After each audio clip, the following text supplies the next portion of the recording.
जी, अस्सलाम वालेकुम, मैं हूँ ख़ालिद शहज़ाद और आप देख रहे हैं मेरा यूट्यूब चैनल और आज हमारे साथ हैं हमाद भाई।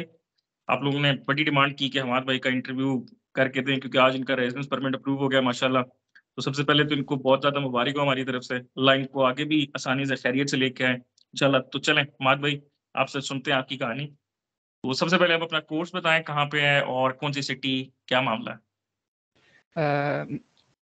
मेरा कोर्स जो है master of chemistry and physics of material है और हाँ, जो यूनिवर्सिटी है मेरी यूनिवर्सिटी ऑफ साल्ज़बर्ग है, Paris around university of Salzburg.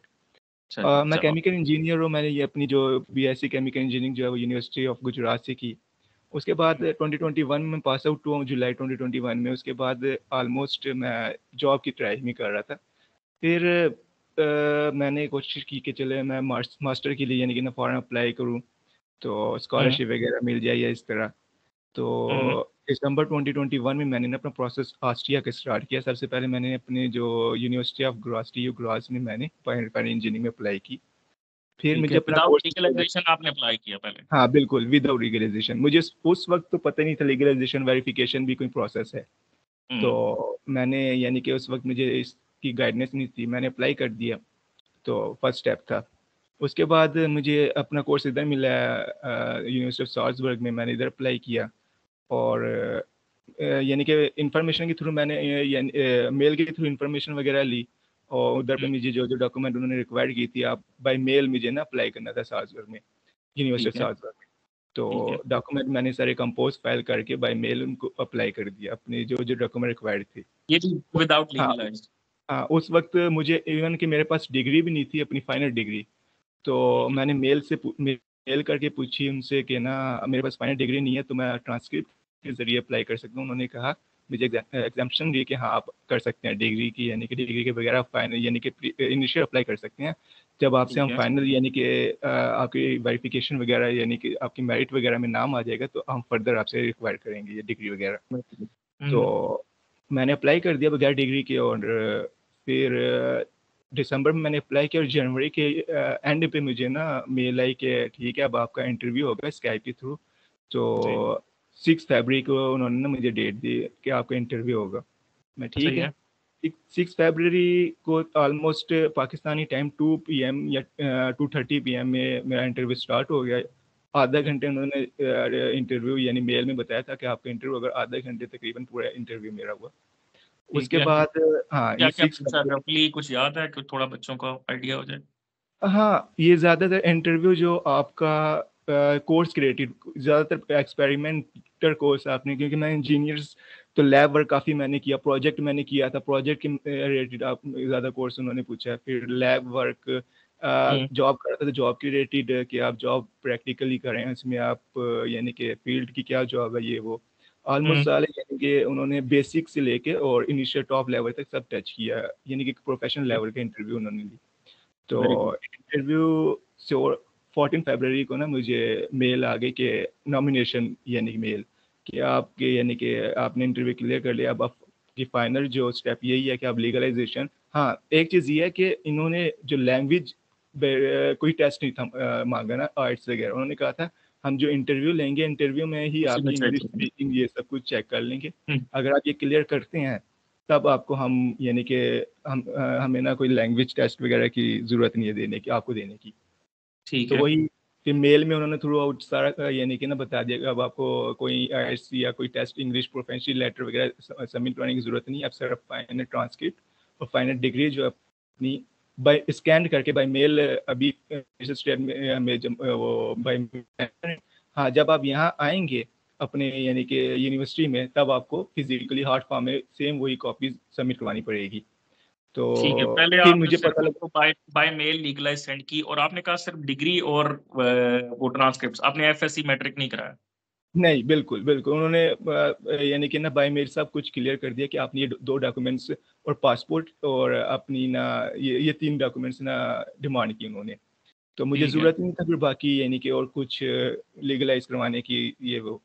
तो हुँ, फिर मैंने ना अपना फर्दर प्रोसेस मुझे पता लगा कि लीगलाइजेशन और वेरिफिकेशन भी कोई प्रोसेस स्टेप है इसके लिए ना आसिया की। हुँ, तो फिर हुँ, मैंने अपना स्टेप शुरू किया। मैंने ऑलमोस्ट जब फरवरी में मुझे अप्लाई यानी कि पता लगा ये यानी कि ना जब मेल के थ्रू रिस्पॉन्स आई तो मुझे पता लगा कि अब मैंने वेरिफिकेशन और लीगलाइजेशन भी करवानी है।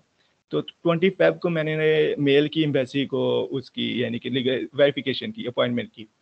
तो मार्च के लास्ट में मुझे जाके मेल वहाँ अपॉइंटमेंट मिलेगी 20 अप्रैल की, कि आप 20 आके तो 20 अप्रैल के आप अपने डॉक्यूमेंट वगैरह सबमिट, वेरिफिकेशन के सबमिट करवा सकते हैं।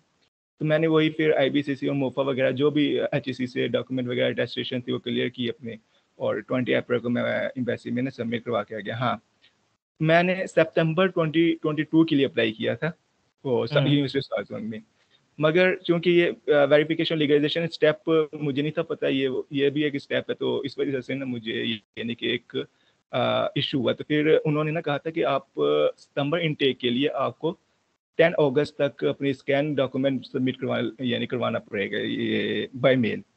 ठीक है। तो फिर मैंने यानी कि ना 20 अप्रैल को जब सबमिट करवाई ना वो एम्बेसी में अपने डॉक्यूमेंट्स, तो ऑलमोस्ट मुझे जाके 15 अगस्त को रिप्लाई आया एम्बेसी से कि आपके डॉक्यूमेंट वेरीफाई हो गए हैं, आप 30 अगस्त को आके 29 या 30 अगस्त को आके आप अपने डॉक्यूमेंट लीगलाइज करवा सकते हैं।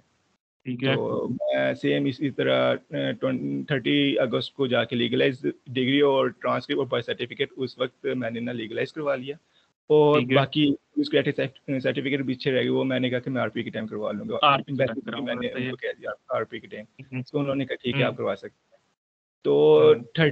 31 अगस्त को मैंने डॉक्यूमेंट स्कैन करके और बाय मेल सेंड कर दिया, और 1 या 2 अप्रैल को मुझे offer letter, admission letter university में ने मेल कर दी। फर्स्ट एंड सेकंड कब आपने फर्स्ट एंड अगस्त में सेकंड सितंबर, फर्स्ट सितंबर, या ओके। सेकंड सितंबर को मुझे वो डॉक्यूमेंट जो है वो उन्होंने ऑफर लेटर, एडमिशन लेटर वो मेल कर दी। फिर मैंने RP के लिए अप्लाई किया। उस वक्त मैंने यानी कि ना बैंक स्टेटमेंट वगैरह मेरे पास नहीं था बना हुआ, मैंने नहीं था यानी कि ना बनाया। जब मैंने फिर RP के लिए अप्लाई किया, उस वक्त बाय मेल ही आप अप्लाई कर सकते थे। उस वक्त जैसे कि अभी आ गया ना कि अपॉइंटमेंट आपने सिलेक्ट करना है और हम्म। हम्म। अपने ही ऑन में चूज कर लेना जब आप अवेलेबल ही हो, लेकिन उस वक्त हम्म। आपको पता है कि बाय मेल हम अपॉइंटमेंट लेते थे। तो हम्म। बाय मेल मैंने RP की अपॉइंटमेंट ली, तो मुझे ना 3 नवंबर की अपॉइंटमेंट उधर से मिली। 3 नवंबर। 3 नवंबर की। अगस्त में मैंने हालांकि अप्लाई किया था, मुझे अब अगस्त में पहले यानी कि ना लीगलाइज से पहले मुझे किसी ने बताया कि आप RP की अपॉइंटमेंट ले लो, क्योंकि RP की अपॉइंटमेंट ले यानी कि ना आजकल मिल रही है। तो मैंने ठीक है। RP के लिए अपॉइंटमेंट ले ली। तो तकरीबन 24 या 25 अगस्त को मैंने ना मेल की, और 2-3 दिन बाद मुझे यानी कि बाय मेल रिस्पांस आ गया कि आपकी 3 नवंबर को अपॉइंटमेंट है RP की। सही है। हम्म। तो फिर यानी कि ना लीगलाइज करवाने के बाद ऑलमोस्ट जब मुझे ऑफर लेटर वगैरह आ गया, फिर मैं बैंक स्टेटमेंट ये वो उसमें मैं थोड़ा सा ना लेट हो गया था बैंक स्टेटमेंट सही है। वगैरह में। तो आपसे भी मैंने यानी कि मैसेज के थ्रू इस बारे में पूछा गाइडेंस ली कि अब मैं लेट हो गया हूँ, तो मुझे 3 नवंबर की अपॉइंटमेंट लेनी चाहिए कि अब मैं नेक्स्ट करवाना। तो आपने कहा था कि अब नेक्स्ट करवा लें, क्योंकि आजकल काफ़ी ज़्यादा इशू हो रहा है इसमें हम्म। बैंक स्टेटमेंट में।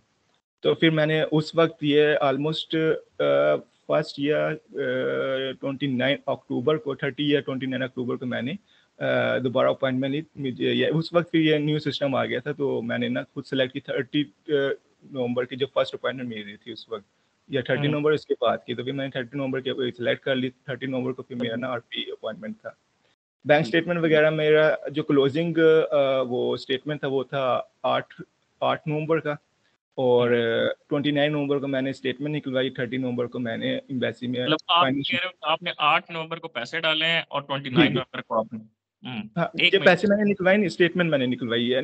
ये नहीं कि ना कुछ पैसे मेरे अकाउंट में पड़े हुए थे 4-5 लाख ना ऑलमोस्ट मेरे 15 अक्टूबर को, जो मेरे यानी कि ना अकाउंट भी खुलवाया था वो 15-16 अक्टूबर को मेरा अकाउंट जो ओपन हुआ था। तो वो न्यू का। कुछ 4-5 लाख ना पहले के पड़े हुए थे, बाकी मैंने ना बाद में यानी कि इसमें किया, डाला। आज आपने नवंबर में डाले हैं हाँ, नेक्स्ट। नवंबर में 8 नवंबर में ना बाकी जो 25-26 लाख थे पीछे वो मैंने नवंबर में मैंने किए। तो हम्म। उसके बाद फिर जाके 29 को मैंने स्टेटमेंट निकाला। हाँ, ये मैंने ना जो फाइनेंशियल प्रूफ था वो मैंने प्रॉपर तरीके से लेटर हेड, मैंने फादर की मेरी शॉप है तो उसमें मैंने ना लेटर हेड वगैरह निकाल के, तो उसमें मैंने सब कुछ उनसे शॉप के स्टैंप लगवाया, साइन वगैरह लिए, और सब जितने भी ना फाइनेंशियल स्टेटमेंट वो मैंने लेटर हेड के ऊपर निकलवा लिया। और उसके बाद शॉप के कार्ड वगैरह सब कुछ मैंने ना प्रोवाइड की एम्बेसी को। सही है। तो अल्हम्दुलिल्लाह 29 नवंबर को मैंने अप्लाई किया, और आज मुझे आज 11 आज मुझे ना रिस्पॉन्स था और तकरीबन 12 बजे मैसेज। अभी मैजिस्ट्रेट खुला भी अभी है, 9-10 के बाद प्रॉपर वर्किंग में आया है और माशाल्लाह आपको खुलते ही बिल्कुल साथ में आपका अप्रूवल आ गया। Very good, very good. मतलब आपको टोटल टाइम बिल्कुल। लगा है 1 दिसंबर का और जनवरी के 11 दिन। वेरी जी गुड। मतलब आपको 1 महीना 10 दिन में सारा अप्रूवल आ गया क्योंकि आपका सब केस क्लियर था, हाँ, फाइनेंशियल सब बेहतर थे माशाल्लाह। बिल्कुल ऐसे ही है। Very good. साल्ज़बर्ग वाले तो वैसे भी ज़रा थोड़े से काफ़ी लीनिएंट है, चलो ये भी अच्छा। और अब आपसे उन्होंने कोई पैसे जी डिमांड नहीं किए कि बिल्कुल, आपने बिल्कुल लेके ऐसे ही। आना है, कोई कुछ नहीं डिमांड किया? हाँ, कोई भी नहीं किया वो, मैंने आपको मेल भी शायद नहीं की तो मैं आपको दिखा भी सकता हूँ, मेल आपको सेंड कर दूँगा फॉरवर्ड। नहीं, नहीं, वो कोई कोई कोई इन्होंने हाँ, कोई नहीं चीज़ डिमांड की कि आप इतने पैसे लेकर आएँगे, वो कोई उन्होंने ना, वेरी गुड। सिंपल ये कि चलो आपका पॉजिटिव मैं आती है। अपना कंक्लूजन रिमार्क वो जो रिमार्क्स है ना वो भी देता हूँ, लेकिन अच्छा है, अब आपकी वीज़ा डी की अपॉइंटमेंट है 6 तारीख की, 6 फरवरी की। नहीं 9 फरवरी की। 9 फरवरी की, सॉरी। अच्छा चलें, अल्लाह आपके लिए बेहतर करे, अब आप वीज़ा डी की तैयारी करें और खैरियत से आएँ। और अब जी मेरे बिल्कुल, यहाँ पे कंक्लूजन रिमार्क्स इंशा यही हैं कि देखें, फाइनेंशियल स्टेटमेंट 1 महीने की चली और 1 महीने की फाइनेंशियल स्टेटमेंट में भाई का वीज़ा अप्रूव हो गया है। क्यों? कि उनके फाइनेंशियल प्रूफ जो थे वो बहुत स्ट्रॉन्ग थे, बहुत अच्छे थे। अपने फादर के उन्होंने लेटर लगाए, शॉप के लेटर लगाए, सारा कुछ लगाया। It was a proper evidence कि सब कुछ जेन्युइन था, सब कुछ ठीक था, तो भाई को कुछ मसला नहीं हुआ, कोई ऑब्जेक्शन नहीं आई, कोई प्रूफ नहीं माँगा उन्होंने, कोई फाइनेंशियल्स नहीं माँगे। उनको डायरेक्ट वीज़ा दे दिया है। अब भाई इंशाल्लाह खैरियत से यहाँ ट्रैवल कर रहेंगे और मेरे शहर में आ रहे हैं, तो यकीनन यहाँ पे मुलाकात होती रहेगी भाई से। तो मेरा यही कंक्लूडिंग जी, रिमार्क है इंशाल्लाह कि ज़रूर। आप लोग अपने फाइनेंशियल्स अगर अच्छे करते रहेंगे, तो आपके लिए बहुत सारी आसानी होती रहेगी। तो यही सब कुछ था हमाद भाई के इंटरव्यू ऐसे से। ही। आपको और कोई क्वेश्चन हो तो मुझे ज़रूर बताइएगा। Thank you so much for watching. अल्लाह हाफ़िज़।